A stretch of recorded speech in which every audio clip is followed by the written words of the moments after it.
Bonjour Philippe, Bonjour Henri, comment vas-tu? très très bien, très très bien, à part un peu Merci, fatigué aujourd'hui, mais bon, ça va. merci d'avoir pris le temps d'échanger avec moi. Pour faire une petite introduction, Philippe, aujourd'hui, je suis accompagné de Philippe Wickman. J'espère que je le dis bien. Alors, Wakeman, Wickman, ok, excuse-moi. En Belge le W c'est WO, comme Oh, WAG, voilà. Wickman, ok. Entrepreneur, formateur et expert de marketing digital et de social selling. Je trouve que ton parcours il est assez exceptionnel. Tu as fait pas mal de choses qui m'intéressent de discuter par rapport à ces choses-là. On va parler de marketing, on va parler de digital, de la transformation, peut-être d'e-commerce aussi, et plein d'autres sujets qu'on a déjà eu l'occasion d'aborder dans un premier échange ensemble. Déjà, bienvenue dans le show. Et la première question que j'ai l'habitude de demander, c'est comment tu aimes qu'on te présente? Alors, comment je me présente le plus souvent, surtout à mes jeunes étudiants quand je donne cours, c'est je suis Philippe et en anglais, je dis, bon, je ne sais pas si ça se dit en anglais, mais c'est l'old geek, c'est-à-dire je suis un geek, mais voilà, un ancien geek en fait. Voilà. Ancien. Ancien, Un mais dinosaure geek. voilà, qui reste un geek, geek un jour, geek toujours.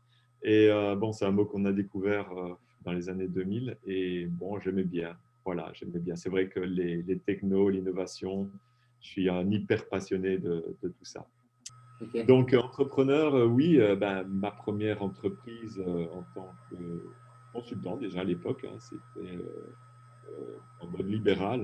Donc, je me suis lancé dans le conseil pour l'informatisation des médecins. Donc là, j'ai monté mes deux premières entreprises après avoir été libéral dans les années 2000, enfin 2000 exactement. Et puis avec un collègue, j'ai monté une autre société qui m'a permis de créer de mettre en place les premiers hébergements. Et tout ça, l'un dans l'autre, m'amène aujourd'hui à ce que je fais, en fait, parce que, en fait, ce milieu du marketing digital et de la communication, etc., moi, je ne suis pas quelqu'un qui a appris à l'école le marketing digital. Non, Ouais. j'ai appris sur le tas, en fait. Et je suis devenu marketeur, en fait, naturellement. Et je ne m'en suis même pas rendu compte, en fait, que je faisais du marketing jusqu'à ce qu'un jour, effectivement, voilà, je fais du marketing parce que. Et je me suis mis naturellement à beaucoup bouquiner, etc. Parce que bon, il y avait quand même des, enfin, il y avait des choses que je ne connaissais pas dans le marketing, mais je les ai apprises sur le tas et je suis devenu, allez, je suis devenu bon, quoi. Voilà, Ok. pour le dire. Voilà, parce qu'après, il y a effectivement des gens qui apprennent le marketing à l'école, etc. Mais n'empêche que, voilà, j'enseigne aussi le marketing, c'était absolument fou. Ben, sans avoir été à l'école, dans une Ouais. école. Voilà. Comme quoi, l'école, c'est quelque chose dont on pourrait parler aussi. Ouais. Et voilà, l'école n'est pas toujours nécessaire pour certains. Voilà. On peut aussi apprendre ça. Pour finir mon parcours, avant de parler de social selling, hein, parce que tu m'as demandé aussi de parler de social selling, donc 4 ans dans une CCI en 2008, donc jusqu'en 2012.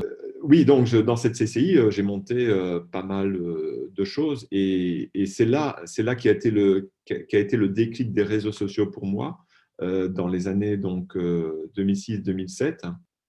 Voilà donc un peu ma période CCI que j'ai quitté parce que le monde du salariat et moi, c'est pas trop. Voilà, c'était pas ma tasse de thé d'être salarié, respecter les heures, voilà, et ne pas travailler le week-end. Donc après la CCI, gros questionnement, voilà. J'ai commencé à prendre du recul et à me dire, tiens, mon avenir numérique, j'adore le digital et tout ça, qu'est-ce qui se passe en France, dans le monde. Et, et là, bon, je remonte ma petite entreprise de consultant, mais à Bordeaux et plus exactement à Libourne, qui est juste à côté de Bordeaux. Et là, j'ai intégré une nouvelle découverte qui est le coworking. Donc, de là, je réfléchis, je rencontre des gens et je rencontre notamment une personne qui m'entraîne vers un projet qui m'a plu parce qu'à l'époque aussi, je découvre une autre profession qui m'allait, donc pas que la profession de créer des sites Internet, mais une profession autour des réseaux sociaux, c'est la profession de community manager. Et ça me plaisait énormément. Et donc, très passionné par le community management, je développe des marques sur les réseaux, etc.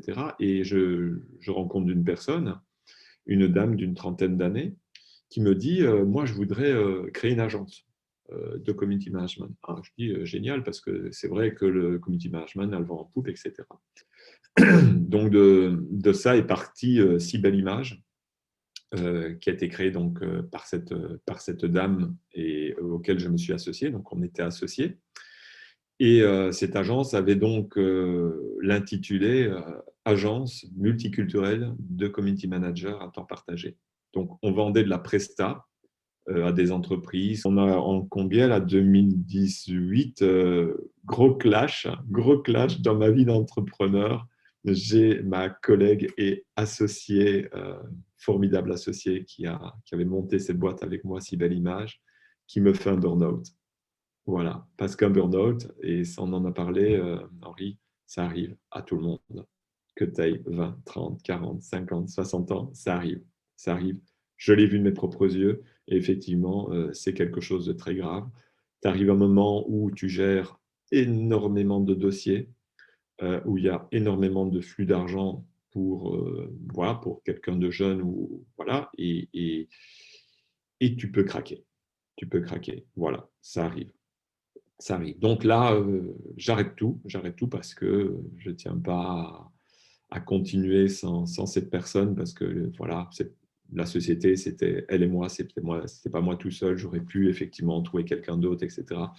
Je m'en suis pas senti le courage ni voilà, c'était une belle aventure. Je crois qu'à un moment, il y a des aventures qu'il faut terminer et il faut passer à autre chose. Et c'est un peu l'époque là où j'ai découvert le fameux social selling, hein. C'est là où on va en venir, et où j'ai monté cette nouvelle petite entreprise, mais qui cette fois-ci est personnelle, qui est Social Selling CRM. Et donc, j'ai créé Social Selling CRM, et d'où je me suis intéressé au social selling. Et avant que tu me poses la question, le social selling, c'est quoi? Alors, je vais faire un peu vite sur le social selling parce qu'il y a plein de lectures à ce sujet, il y a plein de blogs. Dans mon blog sur socialsellingcrm.com, j'ai quelques articles Pour moi, c'est vendre, mais pas que vendre, hein, parce que c'est pas que vendre le social selling, hein, parce que on assimile beaucoup le social selling sur la vente, mais il n'y a pas que la vente, mais il y a aussi d'autres choses. On peut faire du social selling rien que pour chercher de la ressource, par exemple, hein, pas nécessairement une vente. Voilà.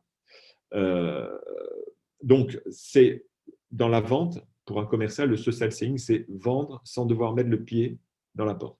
Le social selling, en fait, le client ou le futur client va venir d'une façon tout à fait naturelle et bienveillante vers toi. C'est-à-dire que jamais il va se sentir forcé. Il va venir tout simplement parce que tu vas lui donner de la valeur ajoutée sur tes produits, sur tes services, sur ton savoir-faire, et il va tout doucement t'interroger.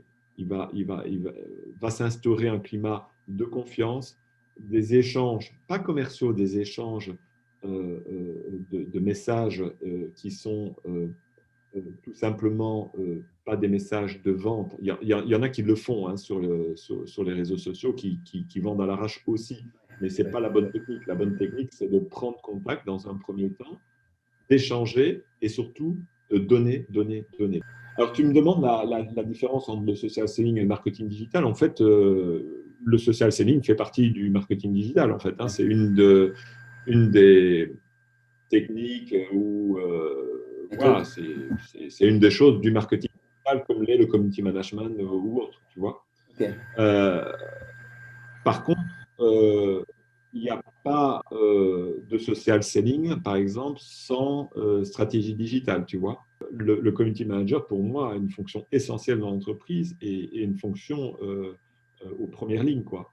Quelque part, il fait l'interface entre tous les clients, la communauté, etc., et l'entreprise. C'est une lourde responsabilité.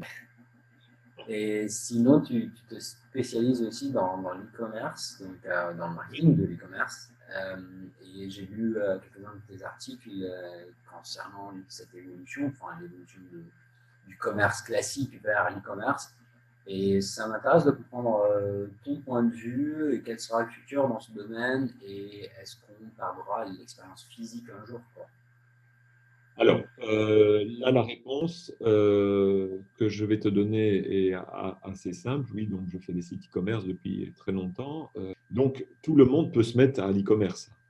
Mm. Aujourd'hui, je forme des gens en très peu de temps en e-commerce, hein, mais de façon autonome, hein. Je pense que le offline n'est pas fini, hein, donc le magasin physique, c'est pas terminé. Okay. Il se transforme et il se transforme, mais malheureusement, il faut que les gens comprennent que cette transformation, c'est obligé. C'est peut-être pas nécessaire dans l'immédiat, mais dans les prochaines années, ceux qui ont pas franchi le pas dans cette transformation digitale, parce qu'on parle de transformation digitale des entreprises, mais il y a aussi une transformation digitale des commerces, des artisans et tout ça. Tout le monde doit s'en transformer digitalement. Donc, pour moi, les magasins physiques doivent évoluer vers des solutions e-commerce. Peut-être pas qu'e-commerce, mais vers des solutions en tout cas digitales. Voilà, c'est là qu'il y a vraiment une grosse interrogation sur le magasin physique. Mais le magasin physique qui reste performant en tant qu'expertise, montrer des produits, etc., mais qui propose aussi une solution online, ceux-là gagneront. Ça marche. Et on en a parlé la dernière fois de la semaine de 4 heures. Tim Ferriss, le livre. Donc, Ouais, j'étais étonné que mais je tu l'ai l'as lu. lu. Ouais. C'est un bouquin qui est trop pour les. Excuse-moi, mais c'est trop pour les jeunes. C'est devenu un peu à la mode que les gens rêvent de faire une semaine de 4 heures de travail. Et j'ai rarement vu quelqu'un qui a ton âge, avec tout le respect, Ouais, qui me dit je l'ai lu, j'ai appliqué certaines choses. ouais. Là, Euh, je l'ai lu parce qu'il est arrivé dans ma vie juste après mon expérience à la Chambre de commerce, tu sais, mon départ pour Bordeaux. Euh, Aujourd'hui, tu as la génération Tim Ferriss, c'est quand même des jeunes qui ont le 30-35. nomade, quoi. Voilà, donc c'est à peu près ton âge, mais même un peu plus vieux, quoi. Oui. Mais effectivement, de l'avoir lu et d'en parler aussi, ça m'a ouvert, moi, l'intérêt dans mes cours, l'intérêt des jeunes aussi. Ça m'a ouvert aussi des pistes de réflexion et tant au niveau de mon métier, mais au niveau de mon enseignement. Euh, Parce que le marketing digital a changé, quoi. C'est-à-dire que enfin, le marketing a changé. Il est devenu le marketing digital, mais il est devenu le marketing digital se transforme tout le temps par les outils, par les modes et usages qu'on fait de ce marketing digital, hein. Donc, on parle des digital nomades beaucoup dans le livre de. Enfin, Tim Oui. Ferriss est un digital nomade, hein, même si aujourd'hui c'est quelqu'un de connu et voilà, il n'a plus besoin de tout ça, mais il a initié en fait toute une génération De de feignant. nomades digitales, ouais, de fainéants, non, de gens très intelligents, je trouve. Voilà, et le truc, en fait, qu'il faut retenir de Tim Ferriss, c'est qu'on peut travailler en s'amusant, en fait, hein, et en voyageant et en faisant des choses avec passion, etc., etc. Et surtout en utilisant les ressources actuelles. Il apprend à se servir en fait du monde. Moi, Mm.